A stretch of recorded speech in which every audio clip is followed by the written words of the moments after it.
जब लोग गद्दारी कर रहे हैं, कांग्रेस पार्टी के साथ बेवफाई कर रहे हैं, चंद दौलत के लिए, चंद सिक्कों की खनक के लिए अपनी पार्टी से गद्दारी करके उस विचारधारा से समझौता कर रहे हैं, उस वक्त आप कांग्रेस का झंडा थाम करके खड़े हैं। आप सिर्फ कांग्रेस के कार्यकर्ता नहीं हैं, इस देश को बचाने वाले आप जो है सेनानी हैं। जो स्वतंत्रता आंदोलन इस देश को मिला है, स्वतंत्रता सेनानियों ने जो स्वतंत्रता हमको दिलाई है, उस स्वतंत्रता को बचाने वाले आप संविधान सेनानी हैं। ये वो दौर है कि हमारे सामने एमपी एमएलए बनने के अलावे गांधी बनने का अवसर है, भगत सिंह बनने का अवसर है, सरदार वल्लभ भाई पटेल बनने का अवसर है, सुभाष चंद्र बोस बनने का अवसर है, एनी बेसेंट बनने का अवसर है, अंबेडकर बनने का अवसर है। इसीलिए मैं अपने कांग्रेस पार्टी के एक एक कार्यकर्ताओं को एआईसीसी के इस मंच से कहना चाहता हूं कि यह जो रेजोल्यूशन है, यह रेजोल्यूशन कागज पे लिखे हुए कोई शब्द नहीं है, यह संकल्प है। और उस संकल्प पे हम समर्पण के साथ चलेंगे, संघर्ष करेंगे, और संघर्ष करेंगे तो इस विपरीत परिस्थिति में हमारी जीत सुनिश्चित है। दोस्तों, आज हमारे लिए बहुत गर्व का विषय है कि हम लोग एआईसीसी के सेशन में शामिल हो रहे हैं, और ऐसी जगह पे शामिल हो रहे हैं जो अपने आप में एक ऐतिहासिक जगह है, इस देश के निर्माण में जिसकी बहुत बड़ी भूमिका है। और हम गुजरात में ये एआईसीसी सेशन इसलिए कर रहे हैं कि गुजरात में स्वतंत्रता आंदोलन की जड़ है।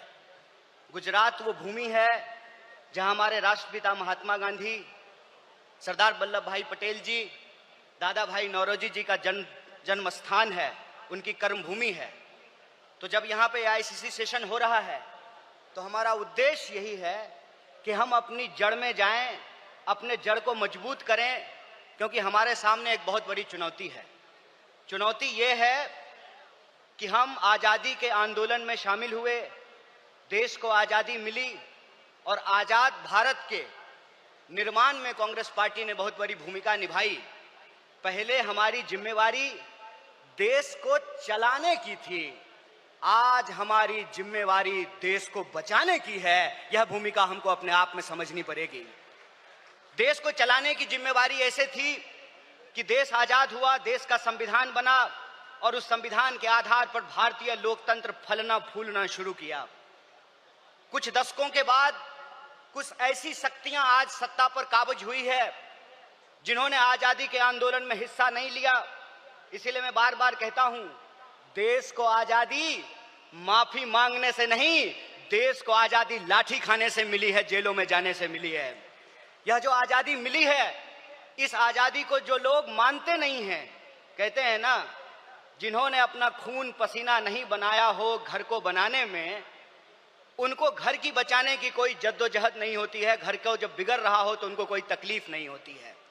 जो संविधान को बनाए हैं वही संविधान को बचाना चाहते हैं, जो आजादी दिलाए हैं वही आजादी को बचाना चाहते हैं, जो देश को बनाए हैं उन्हीं को देश को बचाना पड़ेगा।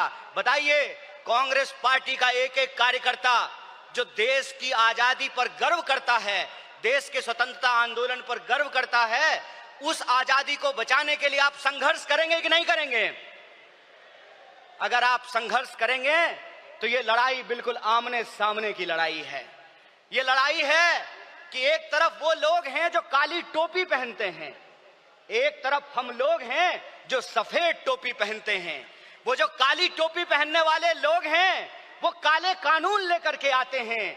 हम सफेद टोपी पहनने वाले लोग जो हैं वो गरीबी का अंधियारा मिटा करके, बेकारी का अंधियारा मिटा करके हम रोजगार का अवसर लाना चाहते हैं। हम अन्याय को समाप्त करके सामाजिक, आर्थिक और राजनीतिक न्याय लेकर के आना चाहते हैं। इसीलिए आज जब मैं आपके बीच में बोल रहा हूं तो सबसे पहले जो ड्राफ्ट है रेजोल्यूशन की, मैं उसके समर्थन में बोल रहा हूं। और यह जो न्याय पथ है जिसको लेकर के हमारा संकल्प है कि इस न्याय पथ पर हम चलेंगे, और न्याय पथ पर चलने का मतलब यह है कि देश में कहीं भी अन्याय होगा, चाहे वो अन्याय दलितों के खिलाफ हो, चाहे वो अन्याय गरीबों के खिलाफ हो, चाहे वो अन्याय पिछड़ों के खिलाफ हो, चाहे वो अन्याय आदिवासियों के खिलाफ हो, महिलाओं के खिलाफ हो, किसानों के खिलाफ हो, मजदूरों के खिलाफ हो, किसी भी भारतीय के खिलाफ अगर कोई अन्याय होगा तो उस काली टोपी वाले अन्याय के खिलाफ हम सफेद टी शर्ट पहन करके राहुल गांधी जी के बताए रास्ते पर चलेंगे। हम न्याय का योद्धा बनेंगे, और न्याय का जो हमारी पहचान है, न्याय का जो हमारा ये सिंबल है, उसी से हम इस देश को बचा सकते हैं।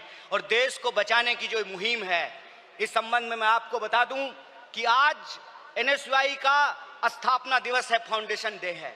स्टूडेंट और यूथ की एक बहुत बड़ी भूमिका है। स्टूडेंट और यूथ अलग अलग तरीके से इस देश में अपने हक और अधिकार को लेकर के संघर्ष कर रहे हैं। यह जो लड़ने वाले लोग हैं, जो न्याय के लिए लड़ रहे हैं, वो असल में कांग्रेसी हैं, और जो विचारधारा से कांग्रेसी हैं उनको हमको साथ लेकर के आना पड़ेगा। और मैं कांग्रेस के एक एक कार्यकर्ता को धन्यवाद देना चाहता हूं कि आप इस दौर में कांग्रेसी हैं जब लोग गद्दारी कर रहे हैं, कांग्रेस पार्टी के साथ बेवफाई कर रहे हैं, चंद दौलत के लिए, चंद सिक्कों की खनक के लिए अपनी पार्टी से गद्दारी करके उस विचारधारा से समझौता कर रहे हैं। उस वक्त आप कांग्रेस का झंडा थाम करके खड़े हैं। आप सिर्फ कांग्रेस के कार्यकर्ता नहीं हैं, इस देश को बचाने वाले आप जो है सेनानी हैं। जो स्वतंत्रता आंदोलन इस देश को मिला है, स्वतंत्रता सेनानियों ने जो स्वतंत्रता हमको दिलाई है, उस स्वतंत्रता को बचाने वाले आप संविधान सेनानी हैं। इसीलिए मैं आप सबसे अपील करने के लिए आया हूं कि ये आमने सामने की लड़ाई है, ये विचारधारा की लड़ाई है, और इस दौर में हमको उस रास्ते पे नहीं जाना है जो आसान रास्ता है, जो लालच का रास्ता है, जो कुर्सी का रास्ता है। मैं कहता हूं कि इतिहास ने हमको मौका दिया है, कांग्रेस पार्टी ने हमको मौका दिया है, तो हम एमपी एमएलए बनने की कोशिश जरूर करें, लेकिन हम जिस दौर में रह रहे हैं ये वो दौर है कि हमारे सामने एमपी एमएलए बनने के अलावे गांधी बनने का अवसर है, भगत सिंह बनने का अवसर है, सरदार वल्लभ भाई पटेल बनने का अवसर है, सुभाष चंद्र बोस बनने का अवसर है, एनी बेसेंट बनने का अवसर है, अंबेडकर बनने का अवसर है। इसीलिए मैं अपने कांग्रेस पार्टी के एक एक कार्यकर्ताओं को एआईसीसी के इस मंच से कहना चाहता हूं कि यह जो रेजोल्यूशन है, यह रेजोल्यूशन कागज पे लिखे हुए कोई शब्द नहीं है, यह संकल्प है, और उस संकल्प पे हम समर्पण के साथ चलेंगे, संघर्ष करेंगे, और संघर्ष करेंगे तो इस विपरीत परिस्थिति में हमारी जीत सुनिश्चित है। मैं देखता हूं कि कई बार कांग्रेस के कई कार्यकर्ता निराश हो जाते हैं, तो मैं उनको कहता हूं कि यह वक्त निराश होने का वक्त नहीं है, यह अपनी काबिलियत साबित करने का वक्त है, यह अपनी विचारधारा को साबित करने का वक्त है। और जावेद अख्तर ने बखूबी इस बात को लिखा है कि इस मुल्क में दो आवाजें हैं, इस मुल्क में दो आवाजें हैं। इस मुल्क में एक वो आवाज है जो दंगा कराना चाहता है, खून खराबा करना चाहता है, नफरत फैलाना चाहता है, और एक वो आवाज है जो मोहब्बत और न्याय की आवाज को बुलंद करना चाहता है। इसीलिए हम कहते हैं कि मुझे पामाल रस्तों का सफर अच्छा नहीं लगता, जिस दर जाते हैं लोग उधर जाना अच्छा नहीं लगता। आप कांग्रेस पार्टी के ईमानदार कार्यकर्ता हैं, आपके कंधे पर देश को बचाने की जिम्मेवारी है, आपके कंधे पर संविधान को बचाने की जिम्मेवारी है, और हमको पूरा भरोसा है कि आईसीसी सेशन के माध्यम से पूरे देश में यह संदेशा जाएगा, और कांग्रेस पार्टी का एक एक कार्यकर्ता मजबूत होकर के अपनी काबिलियत को साबित करेगा।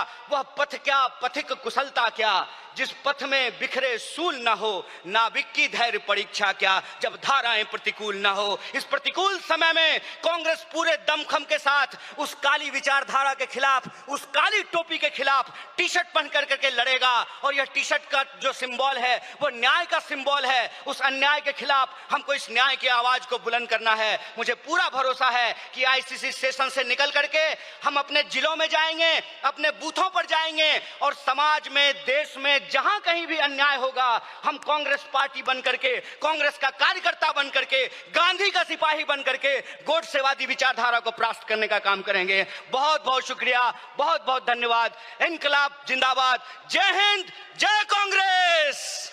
एक बार जोर से आवाज बुलंद कीजिए। यह आवाज साबरमती आश्रम से दिल्ली के तख्त तक पहुंचनी चाहिए। जय हिंद, जय हिंद, जय कांग्रेस।